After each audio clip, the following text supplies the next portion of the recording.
This is the final message you're going to get about degree apprenticeships from Olamide, one of my students from last year. I helped get into HSBC and Deutsche Bank. Over the last 4 episodes, we've covered interviews, group exercises, the benefits of a degree apprenticeship, and more. But this last video is the most important one. Take this wisdom on board. It's coming straight from someone who got into some of the most competitive degree apprenticeships out there. Get a pen and paper and take this stuff seriously. Let's jump into it. What would you say then? Just sort of close it off. What would you say your final message for someone who really wants a degree apprenticeship, like they really want a degree apprenticeship in September 2025? What would you sort of say to them as like, this is your final message, this is what you need to do? I would say focus on being better than who you was yesterday. Look at your weaknesses as an opportunity to be stronger the next day. So a lot of the time you're going to face rejection.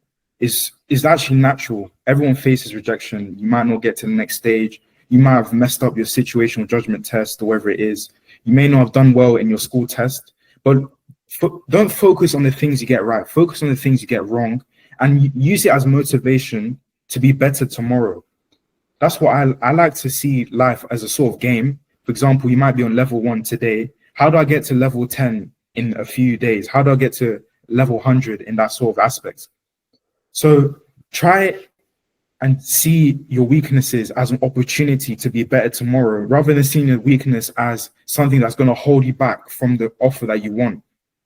When you look at life in that aspect, you can go really far.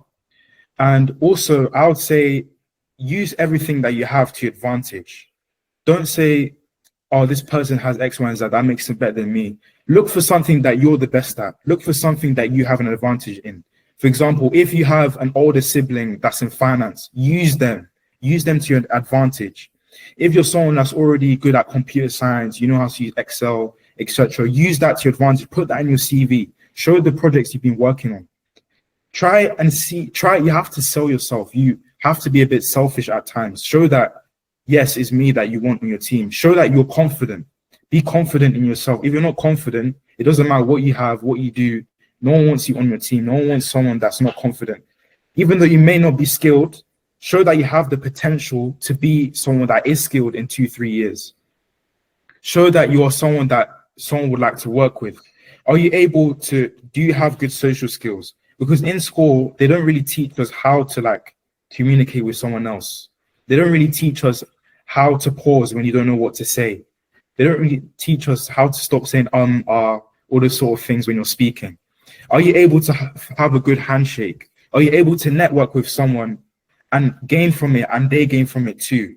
Are you able to ask really interesting questions? That's what you have to ask yourself.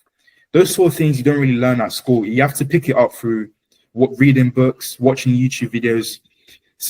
It sounds basic.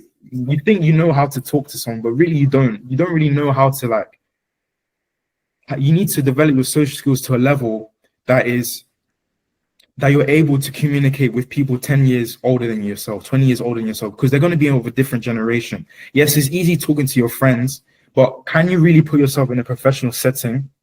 And can you conduct yourself in a way that they see you as part of the team? They don't see you as a junior or a baby they have to look after. So to summarize, use your weaknesses as an opportunity to be better tomorrow. Because if you don't have any weaknesses, how can you improve in the first place? Also, make sure you use everything you have to your advantage. Don't think that, oh, I'm being unfair by doing X, Y, and Z. Use everything you have to your advantage. Third of all, make sure you develop your social skills, because again, they're not really taught in school. In school, every exam, you can't talk to someone else. You have to put your hand up to speak. All your exams are written. There's not really any group exercises, group projects involved. You don't really develop that sort of things in a classroom. It's outside the classroom. So make sure you go to events, learn how to talk to different people, learn the basic etiquette, like shaking hands, etc. Those sort of things I would say is important. And ultimately, you need to have very good stamina, because I would say year 13 can be very difficult in terms of keeping your energy levels high, making sure you're motivated to keep going. And ultimately, you have to keep remembering the end goal in mind. Obviously, in year 13, you get a long summer at the end of all the stress that you've been through. And also surround yourself with people who are on the same wavelength as you. Don't surround yourself with people that aren't interested in doing a degree apprenticeship, because also they could slow you down. Because if you see they're not researching a company, you're not going to research a company because you say, oh, they're not doing it, that means I don't have to do it. But really, you think you're competing with the people that's in your classroom or in your school, but you're competing with people around the country. That's what you have to remember. So ultimately, surround yourself with people that are on the same wavelength as you, that motivate each other to do the same thing. And also take advice from people. I'll say funnel in the advice you get. So when it comes to advice, only listen to people that if you were able to switch shoes with them today, you would do it. So if you're able to switch shoes with them today and you want their life that they have, that's when you take the advice. But if there's someone that you don't really want to switch shoes with, then don't take the advice. Maybe listen, but ultimately your brain can only take in so much. And everyone has so many different opinions. So you have to be able to funnel in the opinions that they give you. Always be someone, I would say, that's inquisitive. Always be someone that's in the classroom. You ask questions. Even if people think you're stupid or you don't know what you're saying, is the person that's asking questions is the one that's really learning in the long run. If you don't put your hand up, if you don't speak, if you think, oh, I don't know what this person is going to say about me, this and that, it doesn't matter. You shouldn't focus on them, because ultimately it's you that's going to get the offer. It's you that's going to take that A-level exam or BTEC exam or whatever exam it is in the summer.